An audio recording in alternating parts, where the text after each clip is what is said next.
Hey guys, welcome back. Today we're looking at a 6-cabin compound that's been fully rehabbed by its owner. This thing was falling down the mountain when he first bought it, and he has completely flipped it and made everything beautiful, turned it into a great rental compound. Let's check it out.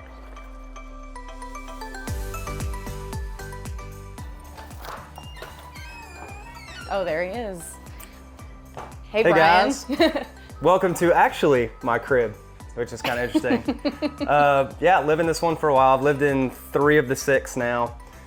This was the last one that we had to remodel. Just finally finished it up over the weekend. A little bit different than the true 1-bedroom units. We had a stairway that goes up to a loft. Most people would put a 2nd bedroom up there. I decided not to do that. You'll see what we did do it in a second. This one we wanted to make a little bit different, so we did a lot of barnwood elements and that kind of thing. Each one again has a color theme. This one's called Little Red, like the Little Red Shed. So we've got red elements throughout, and yeah, this is another one, right? Kind of cool from here. We can watch the Dollywood fireworks right out the back of this thing, which is super neat. You can't see it today really, but Mount LeConte, a pretty good view out the back of that thing. It's a little bit hazy today. This one has some unique kind of characteristics to it. It's got a washer dryer in the back, which we'll take a look at. This is the first one that we did a walk-in shower on, and that turned out pretty cool. Got a little bit bigger bathroom. This one, unfortunately, we had the cabin behind us was built, wasn't there when I bought this, and so therefore we had to do some unique things to try to create some privacy, which when we go outside, I'll show you that. Built a surround around the hot tub and that kind of thing. So yeah, come on in. So is this the only one that has washer and dryer? This is the only one that has washer and dryer. Do you think that affects your rentals at all? I don't. Oh. On a 1-bedroom, I don't. Yeah. Simply because as soon as you add kids and you've got a 2-bedroom, then I think you need to have a washer and dryer. But in this situation, our average stay is 2.4 days, I think. For the most part, I've had a couple of people ask me about it, like on the stay. I just direct them down to the laundromat that's about a mile away, and I've never really had an issue. So yeah, all right, I don't think it has. Well, let's check out the rest of it. Yeah, tiny little kitchen on this one, just because the way this one's configured. It's got the sliding door there, therefore that backed everything up into the kitchen a little bit more, but still everything that you need to kind of do what you need to do in terms of, you know, the cooking. Yeah, we built this into a wall. This was not here before. Oh. It was just a the stairway, and then this kind of went back, and this was unusable space. We wanted to build a wall here with a cubby, and then, you know, we got the electric fireplace that we did here. Bedrooms are all pretty similar in all of them, all the units. We just tried to poly them and that. These none of them had central air conditioning or heat. They had gas fireplaces. That was the way that they heated them, and that was it. Oh my so we gosh. put in mini split units on all these, which I absolutely recommend that if you've got a smaller unit. Like, these things are awesome. They're cheap. They take about as much energy as a coffee pot to run. Like I said, washer and dryer in this one. I've got a closet back here. This was kind of an add-on, I think, at one point. They had the hookup back there, so we did it. Same thing with the bathroom. This one's got, instead of a tile shower, this one's actually a glue-up wall system. Oh, we really? tried that first. You would never know looking Can't at tell it. at all. No, Can't tell. it looks Yep. great. They're awesome. So that was kind of a neat addition. This was kind of our practice one to be like, all right, how do we have to actually do this? Because if we go convert the rest of them to walk-in showers. Once we kind of had the blueprint down, I basically handed that to my guy, and he did the rest of them for me. So this year we've actually remodeled now the showers in all 4 of them. Plus I did in February, pulled the 2-bedroom to a 1-bedroom, and then finished this one up. So done a lot in not a lot of time, because we're in early April here. So, and then yeah, walk on upstairs, show you that.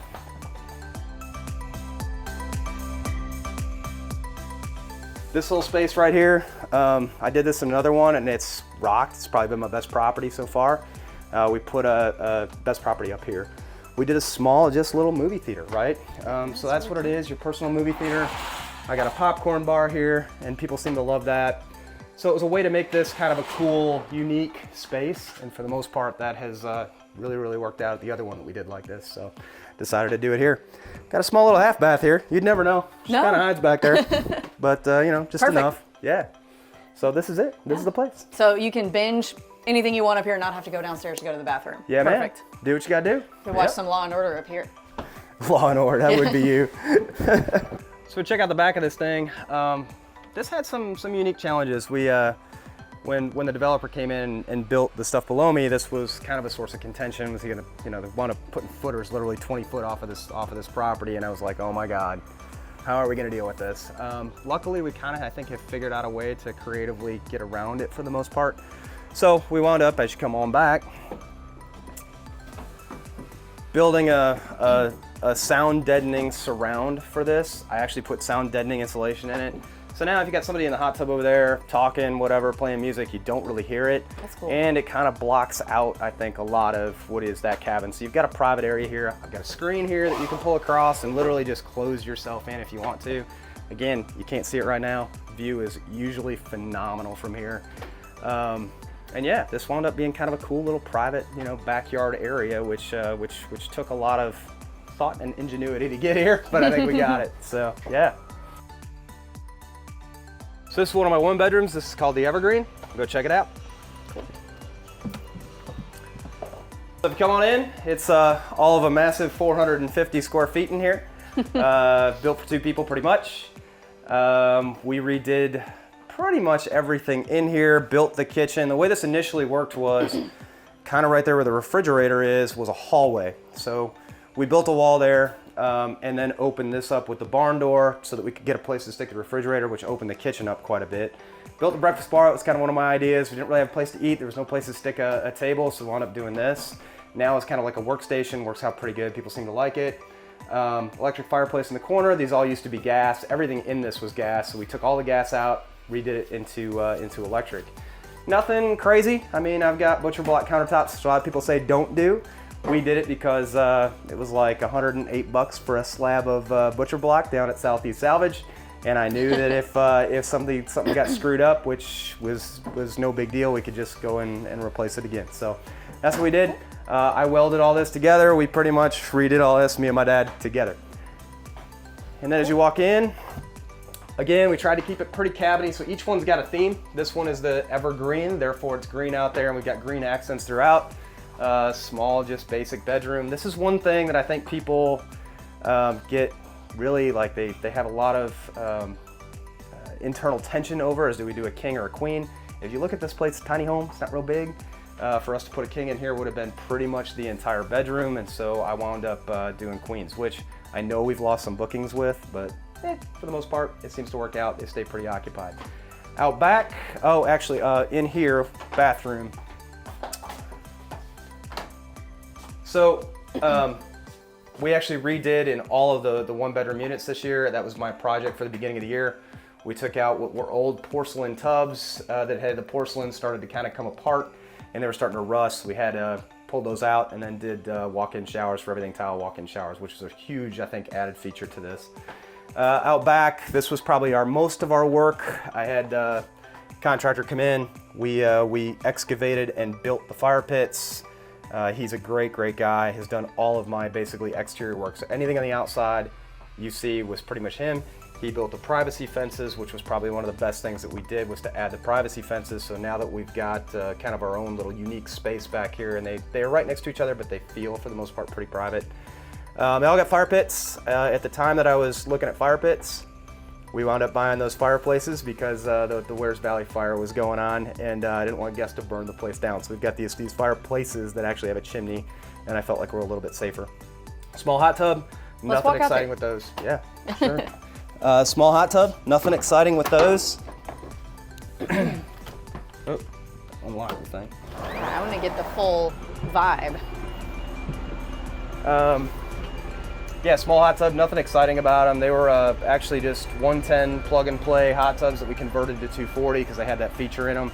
About $3,400. They're supposedly designed for 4, but I think 2 to 3 is probably where they're best suited. And yeah, this is kind of the outdoor space that we wind up with. So kind of a cute little deal. Again, we're really close to town. We're about a mile away, which makes everything It's nice. It is cool. It is cool. I like the fireplace vibe. It's a little different than a regular in the round. Yeah. Yep. And then it feels kind of makes it like a room, like a wall-ish, so you're not looking off. Right. I like it. Different. It's cool. Different than a regular. They worked out good. Fire pit. I got those at Big Lots. Big Lots. Big Lots. Bought them all at Big Lots. So this fire pit thing was like, this was a whole conversation, man. Like Cam, my guy, we were gonna build them out just straight off the deck. Initially is how we planned it, and then the more I thought about it, this is what would happen to me. I'd wake up at like 3 in the morning thinking about stuff, and I was like, no, we shouldn't do that. we should build them into the mountain. And so, you know, we talked about it one morning, and he was like, yeah, that's the way to do it, let's do that. He had never built a fire pit before in his life. And so he wound up doing every one of them. We did it all like this, which I thought they look great. Worked out pretty good. Yeah, I love it. We did these neon signs at every one of them, which at the time, I think I was one of the first person to kind of do something like that. Yeah, it looks cool. And then like the swings, dude, this was kind of funny. Like I was actually at the coffee shop over there in Wards Valley. Oh yeah. And they had these, and I was like, we can find those. So I found them on Amazon. We stuck swings in them. People seem to love that. So. They're really cute. Yeah, I love the swings. Works out good. So cabin number 3, final one of the day because the rest of them are booked. They are. Let's see what you got. Cool. Come on in. Oh, this is different on the inside than it the is other different. ones. We tried to kind of make them like they're all the same, but they're different, right? This one's called Shades of Gray, and it's Shades of Gray for a reason because we try to create this color theme through all of them. So. You know, it was a little community. We didn't want it to be all identical. I wanted them to have their own unique kind of characteristics, and this one does. Last year did really well. Did $68,000, which I think is pretty good for what it is. Yeah. Yeah, but this is kind of the basic setup of your one bedroom. Nothing really that different on the inside of it. Again, I do love the painted tongue and groove. I like the white. It really brightens it up in a dark cabin.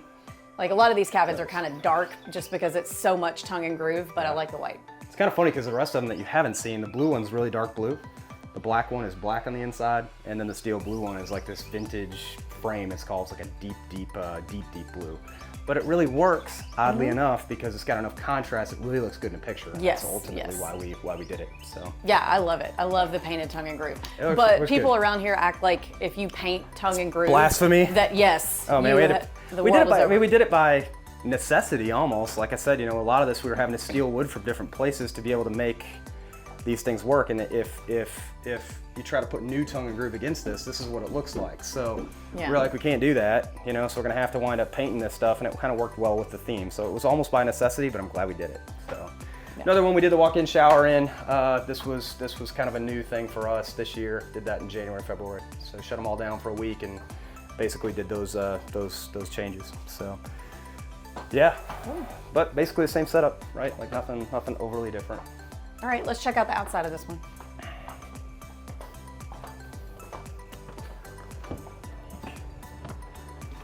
So this one kind of another unique challenge simply because wound up building this one right off the back of it.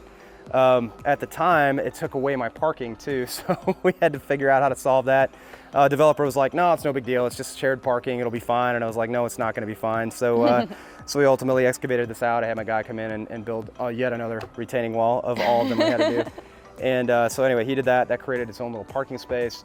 And then we got this cool little, you know, it's again, it's not secluded, but we've done what we can to make it private. And so you've got your own little space over here that's pretty much away from everybody else. And then blocked out that cabin as best we could. They still got a fire pit, still got a hot tub, still cute lights, and this one's got the view out of it. So of course it's always been unique because of that. Okay, so this is like a community viewing tower that you built. What do people do with this? Kind of my brainchild here. One of the things that I wanted and hoped that we had enough money in the budget to do. I knew that we had this amazing view out there with Mount LeConte, which usually on a clear day you can see every fold in it. I wanted a place that people could come and congregate, take pictures, and make it kind of a unique thing. And so that's kind of a focal point of the place. And so that's what this is. I had my guy come in and build it, which is awesome. And we wound up having this cool little space for everybody. So.